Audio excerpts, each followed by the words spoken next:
그날 아내가 문을 나섰다. 며칠 친정에 다녀올게. 그 말이 내 50년 인생의 가장 잔인한 거짓말이 될 줄은 몰랐다. 나는 평생을 이 골목에서 살았다. 주름진 손으로 구멍가게 문을 열고 닫으며 아내와 늙어왔다. 새벽에 일어나면 부엌에 앉아 같은 찻잔에 커피를 따랐다. 어쩌면 그 평온이 내가 가진 전부였는지 모른다. 그래서 그날도 별 의심 없이 문 앞에 서서 아내의 뒷모습을 바라봤다. 작은 가방 하나 달랑 들고 돌아올 거라는 표정으로 문을 닫던 그 모습. 나는 그 장면을 평생 잊지 못할 것이다. 밤이 되자 전화를 했다. 받지 않았다. 아무리 바빠도 늘 짧게라도 받던 사람이었다. 그날은 묘하게 심장이 내려앉았다. 어디선가 아주 오래전부터 이별의 냄새가 풍겨오고 있었던 것 같았다. 이틀, 3일, 닷새. 아내는 돌아오지 않았다. 그 사이 나는 무수히 전화를 걸었다. 친정에도 연락했다. 안 왔어요. 오지도 않았고 소식도 없어요. 그 말을 들은 순간 귀가 멍해졌다. 수화기를 놓고 한참 동안 숨을 고르지 못했다. 손이 떨려 식탁 모서리를 붙잡았다. 머릿속에 쌓아 올렸던 모든 믿음이 와르르 무너져 내렸다. 그때부터 집안이 이상하게 낯설었다. 부엌에도 거실에도 그녀의 흔적이 그대로 있는데 그 존재가 전부 거짓말처럼 느껴졌다. 냉장고에 붙어있던 메모지, 빨래바구니에 던져진 카디건, 식탁에 놓인 작은 찻잔. 그 모든 것이 내 눈앞에서 헛개비처럼 아른거렸다.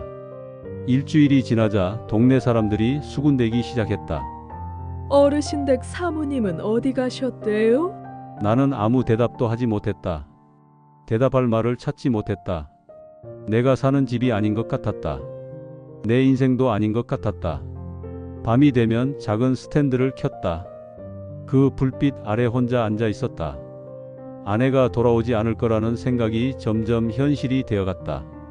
그러면서도 마지막 희망 같은 걸 놓지 못했다. 혹시 무슨 사고라도 난 건 아닐까? 누군가에게 납치라도 된 건 아닐까? 그렇게 생각해야 견딜 수 있을 것 같았다. 하지만 마음속 깊은 곳에서는 이미 알고 있었다. 이건 사고가 아니라고. 그녀가 스스로 떠난 거라고. 열흘이 지났을 때 나는 장롱을 열었다. 그녀의 옷들이 가지런히 걸려 있었다. 늘 입던 낡은 코트와 목도리, 생일 선물로 사준 스웨터. 그 옷들을 하나하나 꺼내어 바닥에 펼쳐 놓았다. 그때 주머니에서 무언가 툭 떨어졌다. 낡은 흰색 봉투였다. 나는 봉투를 주워들었다. 가슴이 미친 듯이 뛰었다. 그 안에는 낯선 이름의 명함과 한 장의 예금 통장 복사본이 들어 있었다. 눈앞이 아득해졌다. 통장에는 내가 평생 만져본 적 없는 금액이 적혀 있었다. 그게 언제부터였을까? 그녀가 이런 준비를 해온 건 대체 언제부터였을까? 명함에 적힌 번호를 바라보았다.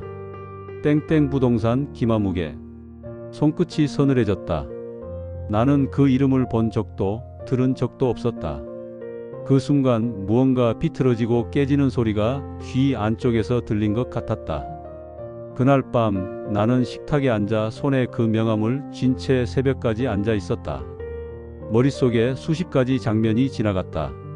어쩌면 이미 오래전부터 내 아내는 내 옆에 없었던 건 아닐까? 같은 방에 누워 있으면서도 마음은 저 멀리 다른 사람에게 가 있던 건 아닐까? 이제 와서 분명해지는 것들이 너무 많았다. 아내가 마지막으로 내게 차려준 아침상이 떠올랐다. 김치찌개, 간장 계란 프라이, 그리고 내 눈을 제대로 보지 못하던 그 표정. 그게 작별 인사였다는 걸 왜 몰랐을까? 왜 그렇게 바보같이 믿었을까? 그 밤이 지나고 나는 결심했다. 더 이상 이 고통을 혼자 끌어안지 않기로. 이제라도 진실을 마주하기로. 그래야 내가 살아온 50년이 다 허무한 시간은 아니었다고 말할 수 있을 것 같았다. 다음 날 아침 나는 작은 탁자 위에 명함을 올려놓았다. 햇빛이 비스듬히 내려와 그 종이를 비췄다. 그 하얀 빛 속에서 검은 글자가 선명했다. 마치 내게 말하는 것 같았다. 이제 그만 착각을 멈추라고. 나는 커피포트에 물을 올리고 식탁에 앉았다. 아내가 앉던 자리는 텅 비어 있었다. 그 빈자리를 보며 여러 번 되뇌었다. 내가 뭘 그렇게 잘못했을까? 무엇이 그 사람을 이렇게까지 만들었을까? 부부로 산 50년 동안 나는 가난했지만 불성실하진 않았다. 아픈 몸을 이끌고 일했으며 그 사람을 배신한 적도 없었다. 하지만 이게 무슨 소용인가? 결국 마지막에 남은 건 외면과 거짓말뿐이었다. 점심이 지나자 나는 차를 몰고 부동산으로 향했다. 손이 떨려서 운전대가 제대로 잡히지 않았다. 내가 무엇을 보게 될지, 어떤 말을 듣게 될지 두려웠다.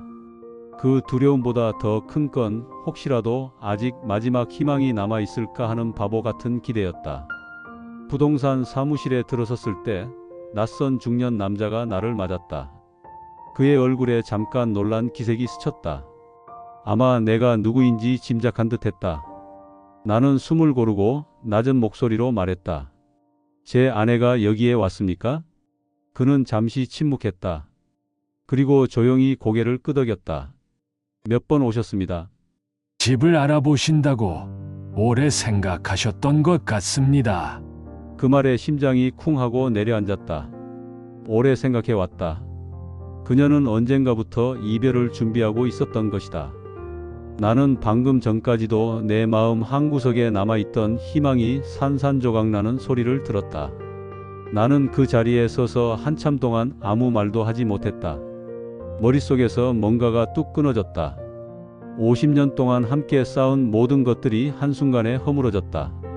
차라리 내게 미움이라도 드러냈더라면 좋았을 것이다. 차라리 다 그만두자고 소리쳤더라면. 그런데 아무 말 없이, 아무 흔적도 없이 떠난 그 침묵이 더 잔인했다. 그날 밤 집에 돌아오자마자 옷장을 열었다. 아내의 옷들을 하나씩 꺼내 바닥에 펼쳐놓았다. 손에 걸리는 모든 걸 꺼내 던졌다. 그러다 서랍 깊숙한 곳에서 작은 상자가 나왔다. 그 안에는 내가 모르는 통장, 낯선 영수증, 그리고 다른 이름으로 된 휴대폰이 있었다. 그 휴대폰을 켜자 낯선 번호로 주고받은 문자가 빼곡했다. 그중 한 문장이 내 눈에 들어왔다. 이제 곧 끝낼 거예요. 조금만 기다려주세요. 숨이 막혔다. 손이 떨려 휴대폰을 바닥에 떨어뜨렸다. 그 순간 알았다. 아내의 마음은 이미 오래전부터 이 집에 없었다는 것을. 나는 그 사실을 모른 채 매일같이 같은 식탁에 앉아 같은 이불을 덮고 잠들었다. 나는 부엌 의자에 주저앉았다. 머릿속에서 무언가가 부서지는 소리가 들렸다. 눈물이 나올 줄 알았지만 나오지 않았다. 이제는 울 힘도 남지 않은 것 같았다. 밤이 깊어졌다. 창밖에 바람이 불었다. 그 소리가 처절하게 들렸다. 나는 창문을 열고 바람에 얼굴을 내맡겼다. 차갑고 서늘했다. 마치 내 마음 같았다. 그날 새벽 작은 수첩에 한 줄을 적었다. 나는 이제 어디에도 기댈 곳이 없다. 그 문장을 적고 나니 심장이 더 이상 아프지 않았다. 그저 텅 빈 구멍이 가슴에 남아 있었다. 그날 이후 나는 매일 밤 그 휴대폰을 들여다보았다. 낯선 번호로 주고받은 문자들이 내 머릿속을 쉴 새 없이 휘저었다. 조금만 더 참으세요. 이제 다 끝낼 수 있어요. 우리 둘이서 시작해요. 그 짧은 문장들이 내 50년을 조롱하는 것 같았다. 어떻게 이럴 수 있나? 어떻게 평생을 함께한 사람에게 이런 잔인한 말을 아무렇지 않게 할 수 있나? 아내의 손가락으로 눌렀을 그 버튼 하나하나가 내 심장을 도려냈다. 하루는 차마 못 본 척할 수 없어 그 번호로 전화를 걸었다. 손이 떨려 버튼을 제대로 누르지 못했다. 8번을 망설였다. 9번째에야 겨우 신호가 갔다. 여보세요? 낯선 남자의 목소리가 귓가를 찢었다. 나는 한참 동안 아무 말도 하지 못했다. 숨이 가쁘게 올라왔다. 가슴이 먹먹해서 터질 것 같았다. 당신 누구요? 내 목소리가 나도 모르게 떨렸다. 남자는 짧은 침묵 끝에 담담히 말했다. 그분이 이제는 저랑 살기로 하셨습니다. 그 순간 귀에서 웅웅 소리가 났다. 뭐라고 말해야 할지, 어떤 표정을 지어야 할지 아무것도 떠오르지 않았다. 숨이 막혔다. 식탁 모서리를 붙잡지 않았다면 그대로 쓰러졌을 것이다. 나는 입술을 떨며 말했다. 이게 다 무슨 짓이요? 50년을 같이 산 사람인데. 말이 끝나기도 전에 목이 메었다. 가슴이 찢어지는 것 같았다. 남자는 한숨을 내쉬었다. 그 한숨이 내 자존심을 더 짓밟았다. 죄송합니다. 하지만 그분이 행복해지고 싶어 하셨어요. 그 말에 피가 거꾸로 솟았다. 행복? 그 사람의 행복이란 게 내 등 뒤에 칼을 꽂는 일이었나? 나는 더 이상 듣고 싶지 않았다. 손이 덜덜 떨리며 통화를 끊었다. 그날 밤 나는 주저앉아 소리 없이 울었다. 바닥에 쏟아진 눈물이 살을 애는 것 같았다. 아내의 부재가 아니라 그 배신이 더 참을 수 없었다. 내가 평생 바치고 지켜온 가정이 이토록 하찮은 것이었단 말인가? 새벽이 다가올 때까지 나는 그대로 앉아 있었다. 마치 죄인처럼 내가 무엇을 잘못했는지, 어떻게 해야 이 고통이 끝날지 도무지 알 수 없었다. 이틀 뒤 나는 그 남자의 주소를 알아냈다. 통장과 휴대폰이 남긴 단서였다. 종이에 적힌 그 주소를 가슴에 품고 며칠을 버텼다. 머릿속에서 끝없이 갈등이 솟았다. 찾아가서 문을 부수고 두 사람을 마주할까? 아니면 그냥 사라진 듯이 끝내버릴까? 밤마다 그 상상이 내 잠을 앗아갔다. 아내의 얼굴이 떠오르면 숨이 막혔다. 그 얼굴이 낯설었다. 같은 방에 누워 수천 번 숨소리를 들으며 잠들었던 그 얼굴이 이제는 적보다 더 무서운 얼굴이 되었다. 그날 밤 나는 작은 가방에 옷을 챙겼다. 이대로 그 집으로 가볼까 했다. 한 번만이라도 물어보고 싶었다. 도대체 왜 이랬냐고, 50년의 삶이 농담이었냐고. 가방을 쥔 손이 부들부들 떨렸다. 문지방에 서서 숨을 골랐다. 그러나 결국 문을 열지 못했다. 한 발짝도 나가지 못하고 그 자리에 주저앉았다. 그렇게 새벽까지 앉아 있었다. 어디서부터 잘못된 걸까? 이 결혼이, 이 가족이, 이 삶이. 아무리 돌이켜봐도 답은 나오지 않았다. 마지막으로 수첩을 펼쳤다. 손가락이 떨려 글씨가 삐뚤어졌다. 나는 이제 무엇을 믿어야 하나?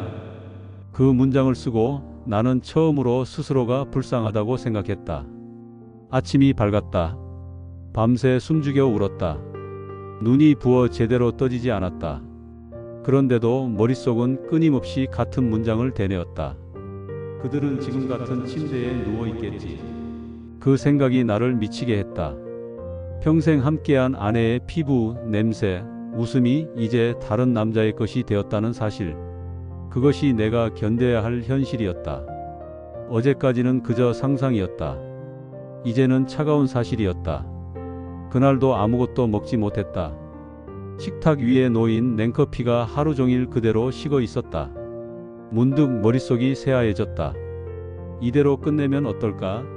숨을 멈춰버리면 이 고통도 끝나는 거 아닐까? 손끝이 떨렸다. 그러나 더 이상 울고 싶지 않았다. 울 자격조차 빼앗긴 기분이었다.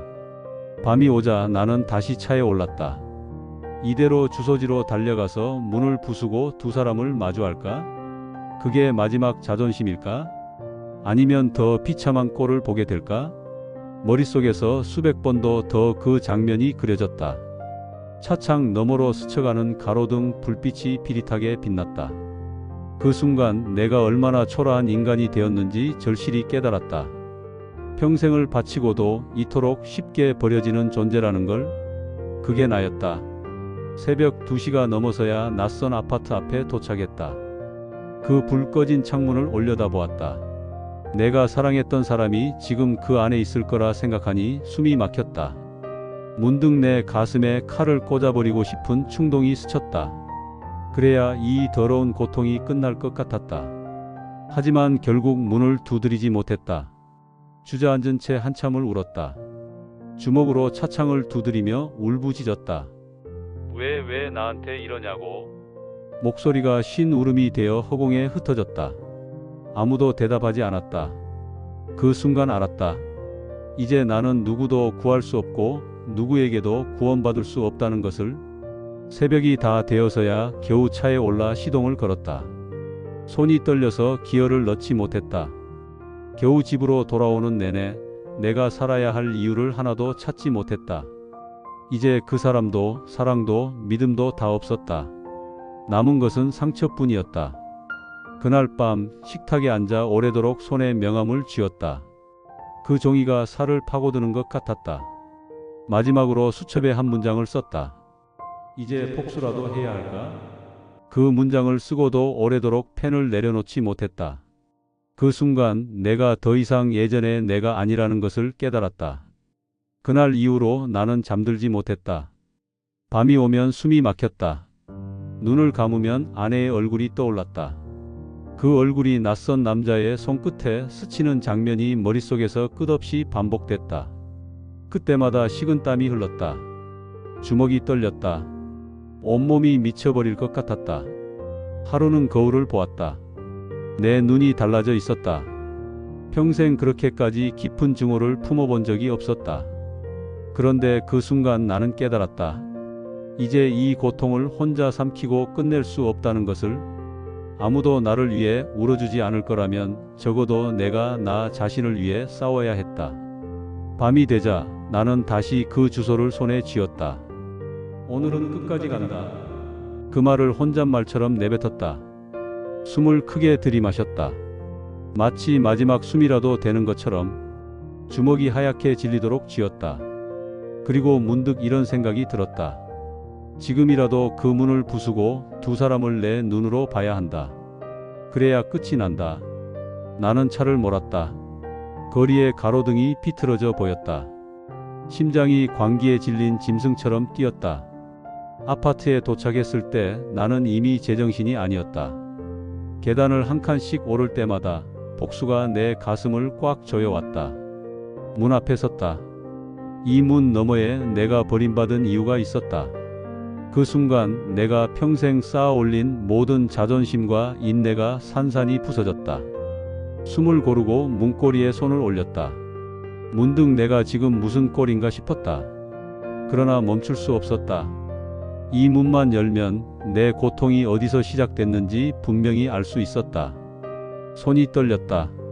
노크를 해야 할지 그냥 문을 부숴야 할지 갈피를 못 잡았다. 심장이 터질 것 같았다. 이렇게 비참할 수 있나? 그런데 그 순간 안에서 작은 웃음소리가 새어나왔다. 낯선 남자의 목소리와 아내의 낮은 웃음이. 그 소리가 내 마지막 이성을 꺼뜨렸다. 나는 문을 두드렸다.